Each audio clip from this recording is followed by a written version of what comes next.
Sobat Kampuspedia, selamat datang kembali di channel Kampuspedia. Gimana nih kabarnya? Semoga kalian selalu dalam keadaan sehat ya. Nah, di video kali ini kita akan membahas seputar beasiswa, seperti bagaimana caranya untuk mendaftar dan apa saja yang harus dipersiapkan. Dari kalian di sini, apakah ada nih yang sudah pernah menjadi scholarship awardee? Atau ada yang sudah pernah mencoba-coba mendapatkan beasiswa? Nah, coba share komen kalian di bawah ya. Yuk kita mulai videonya.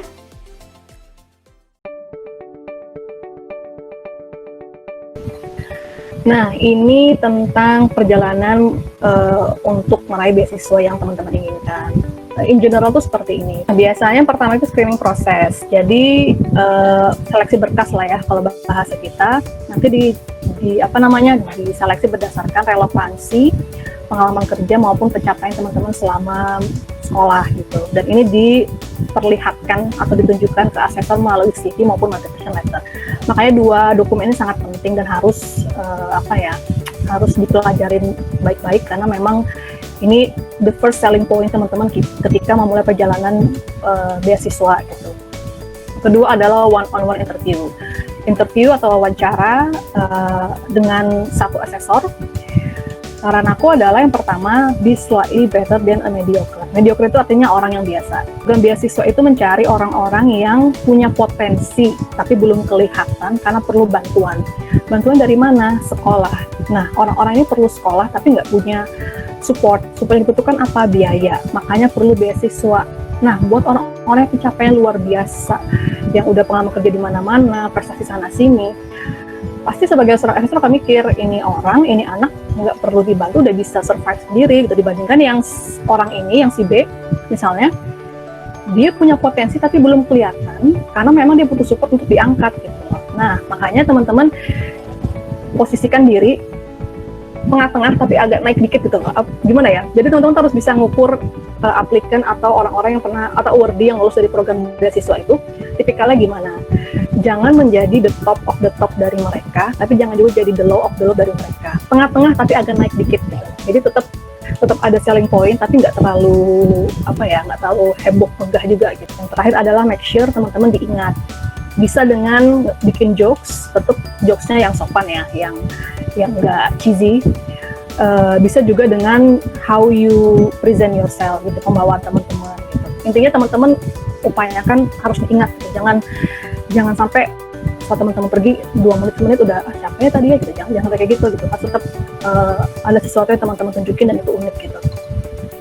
Yang terakhir ini yang biasanya yang paling deg-deg karena emang final juga, dan ini panel gitu. Banyak asesor, bisa 3 atau bahkan lebih yang akan istilahnya itu membabat habis teman-teman di final phase gitu loh. Jadi ini adalah diskusi dalam tentang studi proposal teman-teman dan juga rencana teman-teman setelah lulus itu gimana gitu. Ini bakal dikulik habis-habisan. Kalau teman-teman memang nggak matang persiapannya, studi proposalnya nggak matang persiapannya, pasti bakal kelihatan di sini gitu loh. Okay. So interview hacks, jadi ini kayak tips dan trik teman-teman gimana menghadapi interview. Harus disiapin jauh-jauh hari ya, jangan kayak interviewnya minggu depan baru siapinnya minggu ini atau H-2 gitu. Kalau aku dulu prepare tuh beberapa bulan sebelum memang daftar beasiswanya gitu, udah disiapin gitu. Nah, yang harus disiapin adalah Q-list-nya, daftar pertanyaan yang biasanya keluar saat interview untuk program beasiswa ini. Cari aja googling, tanya dengan senior, ikut seminar program beasiswa itu di kampus-kampus kan banyak ya gitu. Pokoknya kepo-kepoin lah di situ. Dan pertanyaan itu biasanya yang paling sering ya tell me about yourself. Ini paling simple pertanyaan, tapi kalau orang nggak tahu dirinya sendiri atau yang nggak kenal dengan dirinya sendiri, jadi lebih banyak kayak kopas dari entah dari seniornya kah, dari Google kah, segala macam, itu jatuhnya malah kompleks gitu, malah nggak bagus. Dan ini pertanyaan pertama yang biasanya diberikan sama teman-teman. Dan kalau ini aja udah ambiar, udah nggak menarik jawabannya, akan kelihatan kok teman-teman yang kompas dan sebagainya itu akan kelihatan. Biasanya pertanyaan selanjutnya udah agak males gitu loh, udah berkurang lah impressionnya. Karena memang first impression itu penting banget. Makanya dari awal teman-teman masuk tuh udah set teman-teman mau ngapain, udah mau ngomong apa, harus gimana gitu. Nah kalau aku tipsnya adalah dari awal set bahwa kita udah jadi awardee, so kita cuma hanya kayak kenalan di situ, jadi aura itu udah beda gitu loh, kayak udah confident tapi nggak sombong, nggak arogan gitu. Itu harus ditanamin dari awal. Nah itu yang pertama. Kedua, sensitive issue. Ini kalau teman-teman nggak siap, ini bisa jadi apa ya, kayak momen yang membuat teman-teman tuh kelihatan karakter aslinya gitu. Jadi gini, pertanyaan saya itu misalnya kayak, mohon maaf ya, teman-teman yang jilbabnya besar akan ditanyain tuh, gimana kamu kalau misalnya nanti di sana di negara ini dengan jilbab kamu gitu, segala macam. Atau teman-teman yang pria berpenampilan agak feminin, itu bakal ditanyain, bakal dikulik-kulik di sana. Atau wanita penampilannya agak maskulin juga sama, akan dikulik-kulik di sana. Pokoknya apapun yang ada di teman-teman yang kelihatannya unik dan apa ya, mungkin beberapa asesor menilainya agak sensitif gitu, agak menarik untuk dikulik, itu bakal dipertanyain gitu. Nah teman-teman harus siap tuh dengan jawaban itu. Saran aku sih just be yourself, tapi intinya gini sih, karena pada saat kita apply beasiswa, posisi kita kan istilahnya tuh dalam posisi kita membutuhkan beasiswa ini kan.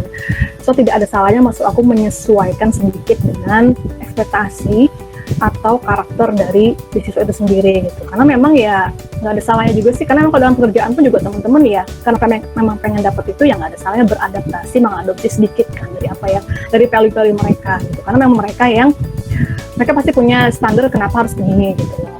Dan santai aja gitu kalau ditanya kayak gitu, kalau memang teman-teman punya alasan kenapa harus berpenampilan seperti itu dan alasannya bagus, kuat, nggak masalah juga gitu. Nah yang ketiga, jarang aplikan yang mikir panjang sampai sini gitu, udah kontak kayak misalnya kayak jurusannya di sana gitu, adminnya di sana gimana, student advisor di sana gimana, terus international officer dikontak belum, perwakilan PPI-nya di sana dikontak belum, itu bakal ditanyain juga gitu, hal-hal kayak gini. Makanya kalau apply jangan asal apply, tapi benar-benar harus tahu ini berapa bulan studinya bakal berlangsung, apa yang bakal dipelajarin, siapa student advisor di sana, apa aja eskulnya di sana, kayak gitu-gitu harus tahu semua. Nah, yang kedua adalah attitude, practice makes perfect. Harus banyak latihan, tunjukin show your strength in subtle way. Maksudnya tunjukin kekuatan teman-teman itu di cara yang tetap elegan gitu, nggak yang kelihatan banget kayak lagi jualan, kelihatan banget kayak lagi apa ya, kalau bahasa itu cari muka, jangan. Tetap relax but still convincing, santai aja tapi tetap apa ya, tetap persuasif gitu, dan bikin aja kayak jokes-jokes yang menarik. Karena intinya gini, dalam wawancara itu teman-teman, asesor ini kan manusia juga ya, mereka manusia biasa. Bayangkan mewawancarai dari ratusan orang dalam satu hari, belum lagi dengan masalah-masalah pribadinya, itu pasti mereka bosen kan kalau misalnya oke, peserta berikutnya begitu aja gitu loh. Dan menurut aku teman-teman harus tetap nunjukin unik personality-nya di sini gitu, buat mereka tuh senang dengan teman-teman, buat mereka tuh merasa kehadiran teman-teman tuh membahagiakan mereka. Caranya apa? Bikin aja jokes gitu yang lucu. Karena kemarin waktu interview di PDP juga begitu, bikin aja jokes gitu, dadakan gitu. Ya jangan juga bikin komedi ya, tapi maksudnya usahakan bisa membuat asesor ini merasa apa ya, ketawa lah gitu, ketawa, senyum gitu dengan kehadiran teman-teman gitu. Karena poinnya adalah mereka memberikan nilai, so gimana cara mereka memberikan nilai adalah membuat mereka senang dengan teman-teman gitu. Saya dengan in good way ya. Yang terakhir adalah untuk make sure you are remember, pastikan teman-teman diingat, senyum dan jadi diri sendiri aja. Tapi kalau LPDP memang so far menurut aku memang paling kompleks prosesnya, karena dari seleksi berkas, seleksi berbasis komputer kayak tes tertulis, yaitu PNS gitu. Kemudian yang terakhir wawancara one on one, dan juga panel interview. Ini dokumen pertama yang harus disiapkan teman-teman. Selain motivation letter, ada namanya CV. Jadi CV itu kan sebenarnya definisinya adalah dokumen yang mengisahkan perjalanan akademik teman-teman. Nah, CV yang baik itu gimana sih? CV atau resume yang baik itu gimana sih? Yang pertama harus ringkas dan akurat, relevan dengan studi yang teman-teman. Dan juga harus akurat nih, jangan apa ya, jangan sugar coating, jangan dibumbu-bumbuin lah gitu, yang nggak ada diada-ada itu jangan, karena mereka dapat berpengalaman, mereka pasti tahu bisa bedain mana yang oke nih bener nih, real nih, yang ini hanya sugar coating atau bumbu-bumbu lebih-lebihnya gitu. Teman-teman tuh di sini harus bisa menunjukkan impact, menunjukkan kuantifikasi, ada angka, ada yang bisa diukur di sana. Nah, yang terakhir adalah yaitu siapkan CV berdasarkan perspektif si reviewer itu, jangan berdasarkan teman-teman. Caranya gimana? Kepoin program beasiswa itu seperti apa, tanya senior-senior, kemudian banyak tonton di YouTube atau sebagainya, apa sih yang sebenarnya dicari sama seorang reviewer beasiswa gitu. Dan posisikan teman-teman ketika membuat CV adalah dalam perspektif mereka gitu. Nah, gimana nih teman-teman? Dapat banyak insight baru ya dari Kak Ayu Pratiwi mengenai beasiswa seperti apa, bagaimana step-stepnya, dan apa saja harus dipersiapkan. So, semoga bermanfaat ya untuk kalian Sobat Kampuspedia. Untuk mengikuti webinar seperti ini, kalian bisa banget ikut online career class Kampuspedia. Untuk info lebih lengkapnya bisa dilihat di Instagram @kampuspedia.academy ya. Dan jangan lupa follow official Instagram, Facebook, Twitter, OA Line, dan LinkedIn Kampuspedia untuk info-info menarik berikutnya. Sampai jumpa di video selanjutnya.